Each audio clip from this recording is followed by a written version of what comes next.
Welcome to Kenton's videos. Enjoy the video. In this video, I will explain how to recharge AC in a Buick Lacrosse. Before you begin, safety is paramount. Always put on your safety glasses and gloves to protect your eyes and hands from refrigerant. Next, you'll need to find the low-pressure service port on your vehicle. This is typically on the larger diameter AC line. Finally, make sure your engine is running and the air conditioning system is set to its highest fan speed and coldest temperature.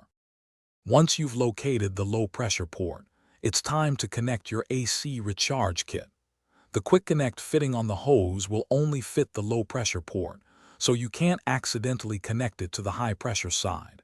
Give the refrigerant can a good shake and hold it upright as you begin. Keep a close eye on the pressure gauge on your kit. This will guide you through the recharging process. Now you can start adding refrigerant. Squeeze the trigger on the can in short, 5 to 10 second bursts. Between each burst, release the trigger and check the pressure gauge. This helps prevent overfilling, which can damage your AC system.